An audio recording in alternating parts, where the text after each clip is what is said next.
Ponca Hills Fire Department, as well as the homeowner, Joe Adams here. Thanks for coming, everybody, today. I'd like to give a brief update on the tornado that hit this area between about 84th north of Dutch Hall Road down to 72nd, a little bit further east there. Last night, right about 8 o'clock, 8 p.m., the National Weather Service had issued a tornado warning throughout the day, and then right about 8 o'clock, shortly before that, I apologize, a tornado warning for the area. It's been unconfirmed about how many tornadoes actually hit the ground, but in this particular area, several homes were hit. Several outlying buildings were destroyed. The homeowner here, Joe Adams, his house destroyed very badly. Last night, once we got confirmation that there was damage, several trees were blocking numerous roadways in the area, several downed power lines. We immediately dispatched our road patrol deputies here to assist with any evacuations or rescue efforts in the area. At that point, we contacted the county engineer's office to help with the removal of the road debris. OPPD came to assist, shutting down power lines and removing those the down power lines from the roadways. Emergency Operations Center was activated prior to the tornado warning, so we were in constant contact with them, communicating the needs to see what assistance we could get from them. I do want to thank the Omaha Police Department, all the volunteer fire departments, great assets for us to help us out in situations like this. Omaha Public Power District, Washington County Sheriff's Office, they assisted north of Dutch Hall Road for us. It was just times like this, community just really comes together. Other homeowners, residents in the areas really step up and help each other out. So I just want to make sure that I thank everybody that was involved last night and continue to be involved. I'll hand the mic over to Roger with the Irvington Fire Department. I'd like to say a few things. Thanks, Captain. My name is Roger Peak with the Irvington Volunteer Fire Department. I am Assistant Chief. Last night, as Captain stated, we were dispatched to report first as a gas odor in the area with Bennington Fire and our partners from Ponca Hills Fire. We arrived to find significant damage to approximately 4 houses that had significant damages that will not be livable. We did in total check 28 houses with minor damage, some with some roof damage and slight structural damage. We were working for approximately 2 hours. We had approximately 25 to 30 firemen on scene in the area, along with our partners from the Sheriff's Office. We also want to thank Ponca Hills Bennington for their assistance in this. They were masterful in helping us make this succeed, along with OPPD that was able to clear power lines so we could get our trucks in and out. Thankfully, we only had one minor injury from this that was transported to a local hospital with just minor injuries. But once again, just want to make sure we thank everyone that was out here and helped us, along with the people and all of our partners in the area. Moving forward, we will still continue our assistance where needed. Again, tons of volunteers coming in to help out residents here who have been impacted. The Douglas County Sheriff's Office, for the next several days till everything gets cleaned up, we are increasing our patrols in this area. Last year, almost a year ago, with the Elkhorn tornado out west, we learned people will take advantage of these situations, come into the areas, try to steal what they can, as in looters. I want to let everybody know that the Sheriff's Office, again, we'll have extra patrols in this area 24/7. We will not be giving any second chances here. If people come into this area looting, trying to steal from the victims in these situations, we will not be giving warnings. We will be arresting you and booking you. So please take this as a warning. Does anybody else have any other questions or statements? Joe, did you want to say anything? Oh, just thanks to the firemen. It's not the first time they've been out in this area, and their quick response and everything. I really want to thank them for their help. But that's about it. Could you tell us what happened last night? Well, we were watching a hailstorm. We were prepared for a hailstorm. We had all the cars in, trucks in the barn. We were watching the hail. Satellite went out, switched to channel 6 on the antenna, and all I seen was tornado warning, and the power went out, and I seen over my shoulder debris in the air. We bailed for the basement. We didn't even make it all the way down there. The basement door came and found us at the bottom of the stairs, but we all made it out safely. There wasn't much warning. It just happened. Amazing how fast it can turn you upside down. Did you see it coming? No, I didn't see it come. I really wasn't looking for it. I was trying to get the weather back on the TV, and the power went out. We had been watching for the hail, and we were up to baseball size hail just about, and I seen debris in the air, and it was me and my wife and the grandson and a couple dogs, and I just yelled to the basement. Like I said, we hit the bottom of the stairs, and the door hit us, and then the next thing we saw was the sky. So. How scary is that? Didn't have a chance to be scared. It's, you know, I worked at the fire department for 26 years. We had a lot of situations, but it's more shocked than scared. How bad is your house? Oh, the roof's gone, and it's a brick house. The south side's pushing in. I don't know. Deck's gone. Had a covered deck. It's gone. Debris all over the house. I don't know. You have tornadoes out here before? I watched a lot of them. Yeah, we're on the hill. We get to see them all. So I watched the one last year go over there.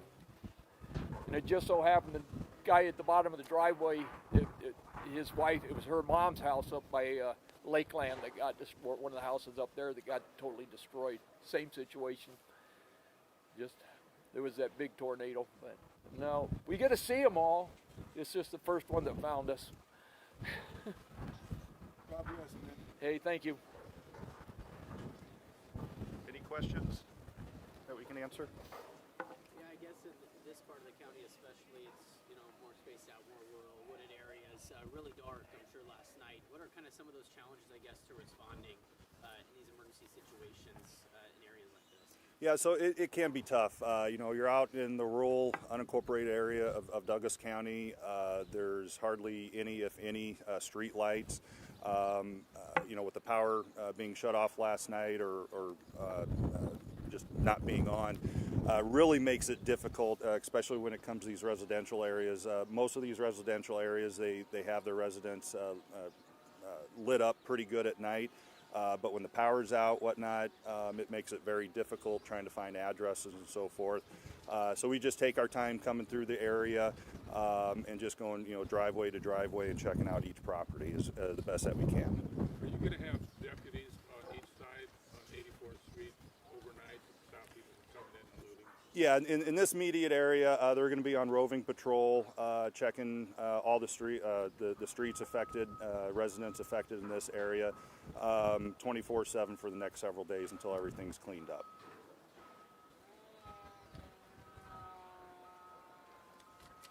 Any other questions? Thank you very much. All right, thanks, guys. Thank you. Is this the worst of it right in here, or is there other areas? How far it goes, or is it just when you go draw a line that building over to the ones across there? It just seems like a really narrow band. Yeah, it was a very narrow band from the aerial footage that we've seen, and right where we're at is primarily where it went through. So this would be the majority of the major damaged area. All right, thank you, everybody.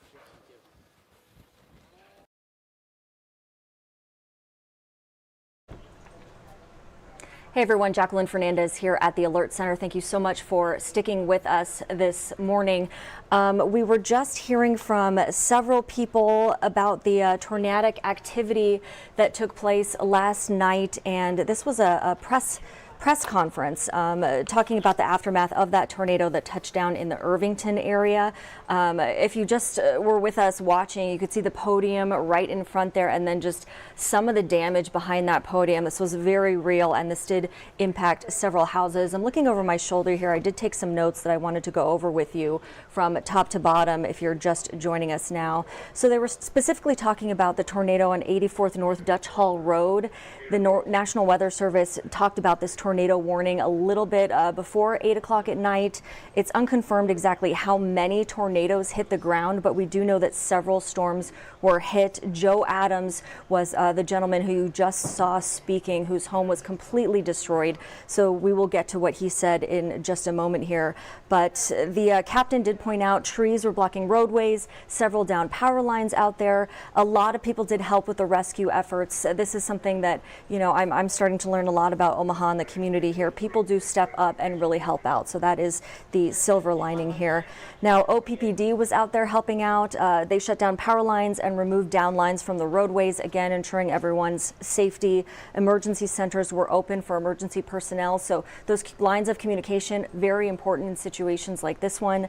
And a lot of thanks were given out today. So a big thank you to OPD, the Omaha Police Department, OPPD, volunteer fire departments, Washington County Sheriff's Office, and again, a big thank you to the community, the captain reiterating that, you know, in times like this, the community does come together and really try to help their neighbors, help everyone out. Now, the volunteer fire department, Roger Peak was speaking. He said there was significant damage to 4 homes in particular. Those 4 homes, unfortunately, no longer livable. So you can just imagine the destruction. Several of you have sent in photographs to us, just remarkable photographs. We were seeing a bunch of them last night, just the hail damage on the siding of some of these homes, incredible. We did see the hail damage on some of the windows from some cars. I mean, it's, you know, you can't see through some of these car windows now, completely shattered. Home windows completely shattered, large cracks here and there. So even in areas where there weren't tornadoes, still the high wind and all of that hail really did make an impact and costing homeowners likely hundreds of thousands of dollars in repairs right now. Now, back to those 4 homes that are not livable in that Irvington area, right? So they did check, the volunteer fire department did check 28 houses in total, only minor damage in those 28 houses. So that is good. They were working for a couple hours, 25 to 30 firemen on scene. Again, lots of different communities were helping out. There was one minor injury that the volunteer firemen did speak about, and this one minor injury, this person was taken to the hospital, but nothing severe, so that is good news there. Now, moving forward, this is something that we hope your ears will perk up for this one. Now, the Douglas County Sheriff is going to start increasing patrols in the area. Now, you know, ironically, we're almost to that 1-year anniversary for the Elkhorn tornado. You'll recall all the damage that swept through that area, likely homeowners in there in certain areas still picking up the pieces there. Now, unfortunately, people do and did in Elkhorn take advantage of the situation with some of those homes just open like books, right? Things available for the taking, and people did steal a bunch of things. So learning our lesson from Elkhorn, we're now switching that lesson over to the Irvington area, and there will be 24/7 patrols on hand for the next several days to deter looters from the area. The good thing here is that there are no second chances. So this discussion today, this is the warning, is the discussion. So no warnings. If you are caught stealing, if you were caught looting from taking advantage of people whose homes were destroyed in this natural disaster, you will be arrested and booked. So that is something to keep in mind. No second chances, no warnings. Just don't do it, right? You're stealing from your community, not worth it to begin with. Okay, let's see. Joe was one of the homeowners who kind of wrapped up the conversation, who I mentioned in the beginning, so jumping around here a bit, so bear with me.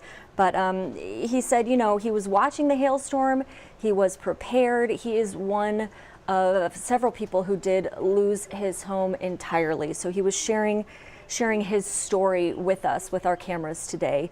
He said, you know, he watched his satellite kind of go, and then he made it out safely. And he said he was watching First Alert 6. He was keeping an eye on our meteorologists to find out, you know, what was happening and when. And he did heed our advice and seek shelter immediately. He said the power went out, he saw the debris in the air, and that was when he went into the basement. So, you know, safety is our top priority. We want to make sure that you are staying safe. So please do listen to our meteorologists when they show you on the radar, you know, and they will let you know when the time is to, you know, hit the floor running, so to speak. Go to the basement, go to the lowest part of your house, get away from those windows, don't drive around, this kind of thing. So, and he did say, you know, he didn't really have a chance to be scared. That was one of the questions that I believe our Roger Hamer asked him out there. He said he worked in the fire department for about, you know, a couple decades, and he was just more shocked than scared that this was happening to him. So you can only imagine what he's been going through since the tornado hit, and now the aftermath and the repairs, and just this unlucky man trying to figure out his next steps from here, right? Another thing the captain brought up that, you know, I didn't immediately think of, but once OPPD comes in and the power is shut off, the lights in the streets are shut off as well. So you're trying to kind of figure out, right, during this tornadic activity, who needs help, assess how much damage there is in the surrounding area with no street lights in the area, right? So the captain did say that was something tough that his crews had to deal with, and they did their best and clearly had enough help to do so.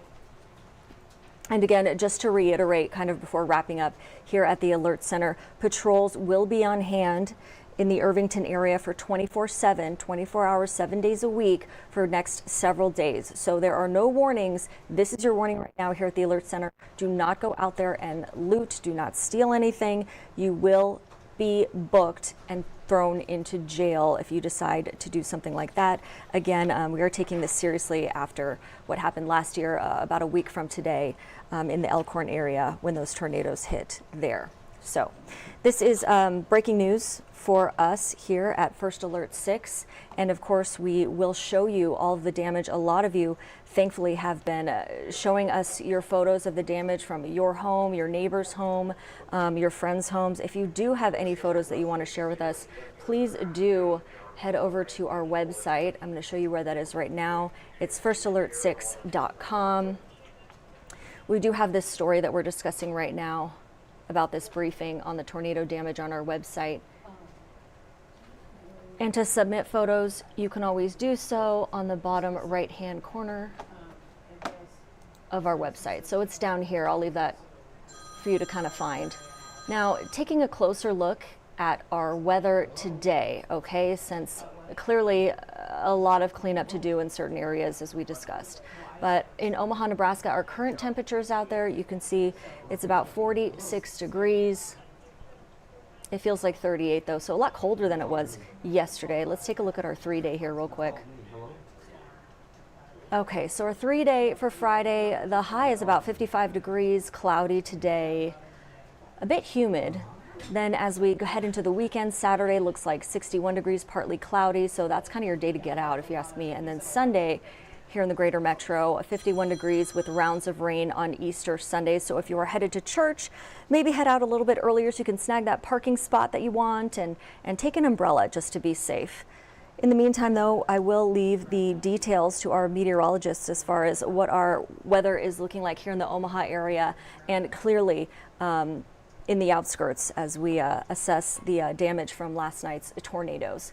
But in the meantime, just want to say thank you so much for joining us here at the Alert Center, and we will be seeing you in the next couple minutes for our midday. Until then, have a wonderful day.